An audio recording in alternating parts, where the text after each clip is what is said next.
Can a Fitbit improve your health? Well, probably not on its own, but it is a good tool to help you if you are on a journey trying to improve your health. Hi, I'm Melissa from melissaversusfibromyalgia.com, and we're looking at the little Fitbit today. So this is mine, the only one I have ever worn and loved, only watch I've ever worn and loved. I've tried a few over the years and just stopped wearing them. So telling the time is one good benefit, but I have been using it to help me in my health journey. So I'm going to share with you some of the ways that I use it to help me in case it will help you as well.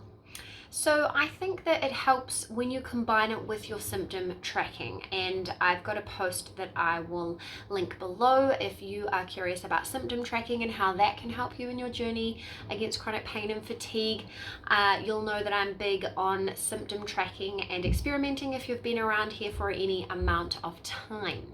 So a Fitbit can track many things, and I track several metrics, and I'm pretty sure I'm underutilizing mine, but we're going to look into sleep, heart rate, activity levels, cardio score, pacing, and more. So stick around with me and I'll give you lots of links and tips and tricks to help you use your Fitbit to help you with your health journey. So the first thing is sleep.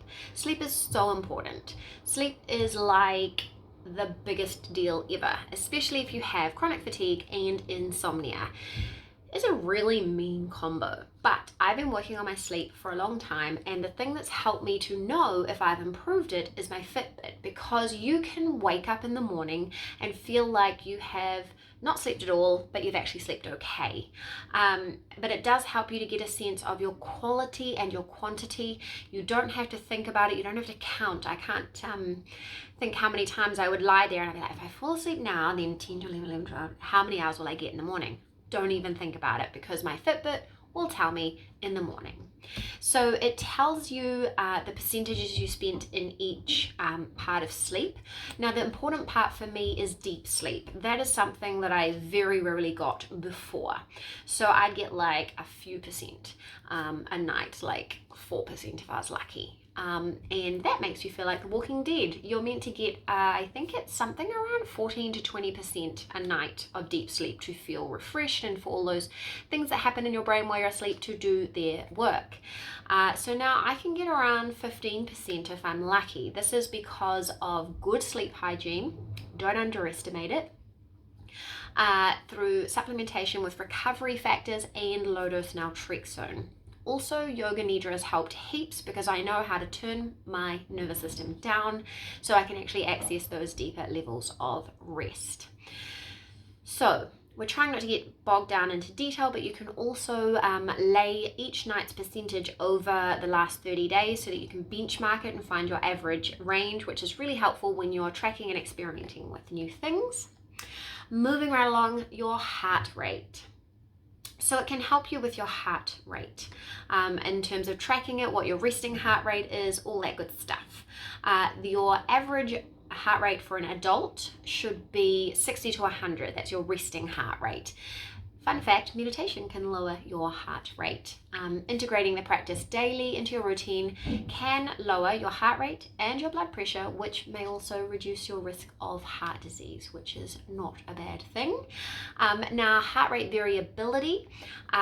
So the amount our heart rate varies tells us if our autonomic nervous system is balanced. So we are designed to have brief peaks in our nervous system. So for example, back when we were cave people, a big man-eating saber-toothed tiger came, boom, nervous system shoots up, adrenaline comes up, you run away, right? But then you just came back down to baseline really quickly.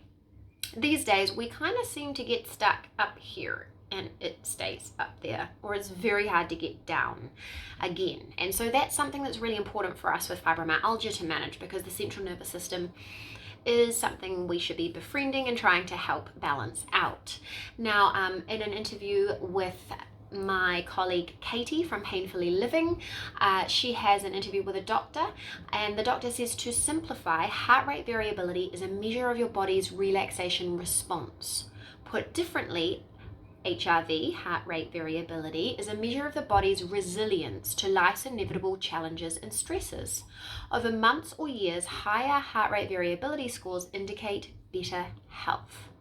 Now, I've got a link to that in the article so that you can go and check it out, because that article has a really great interview and also tips for what you can do to improve your heart rate variability, remembering one of them is meditation. So basically, researchers are considering whether heart rate variability is a good fibromyalgia indicator or suitable to be used in diagnosis. But checking on your heart rate throughout the day can give you a sense of whether your heart rate variability needs work, and you can also track. So I have watched my resting heart rate go down the longer I practice my meditation, so that's really fun. Moving on, exercise and pacing. Okay, so the Fitbit can tell us what zone our heart rate is in. So when we're exercising, our beats per minute, if they go over a certain number, we can move through the fat burn, the cardio, and the peak zone. Now, this is important because knowing our heart rate, or our ideal heart rate, like our personal ideal heart rate, for right this minute or today or at this current space in our life, can help us reduce post-exertion malaise. So for healthy people, our anaerobic threshold is usually estimated by taking 220 and minusing your age. But and that's the heart rate at which we switch from aerobic to anaerobic metabolism. That's not as important right now as this. For someone with chronic fatigue, our AT is much lower, so it's often 50 to 60% of a healthy person.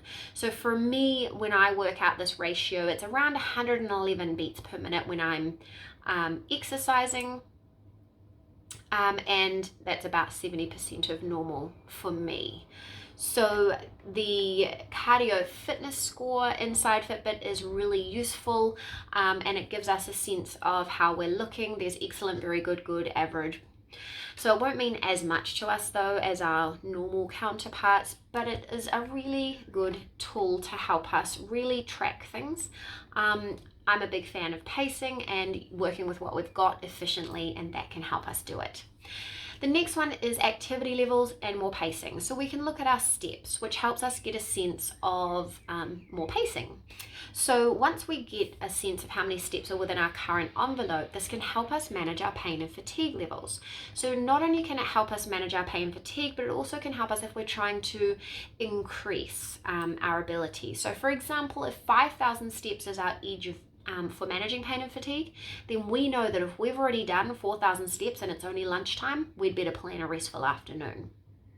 But we can use it, for example, if our baseline is 5,000 steps, we might decide to see how 5,500 steps goes for us. So it's a way of really gently moving our way up if that's a goal for us.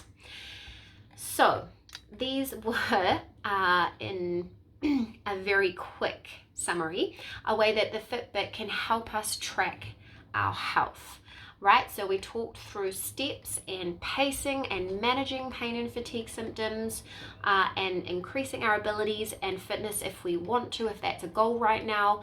Also, our resting heart rate and managing our heart rate variability, managing sleep, which again, I highly recommend working on if that's something that's a big issue for you, and loads of things along the way. So let me know, do you have a Fitbit or other activity tracker? Do you use it for any of these things? Have you got other things you use it for that I don't? One thing I have tried a few times is their breathing. They have like a breathing resting break. I have been meditating for several years. I still can't keep up with whatever their timing is for their breathing. So that's not so useful for me. But other than that, I love it. I think it's fantastic. It's really helped me with my tracking and to take it to the next level. And when I'm not actively doing a big experiment, like when I'm just trying to maintain, like right now with 4 children at home and a baby who doesn't sleep very well, I'm not actively trying new things. This is enough tracking for me. I'm keeping my key metrics in mind without having to go to all the trouble of tracking things really steadily. So links and information below, and I'll catch you next time.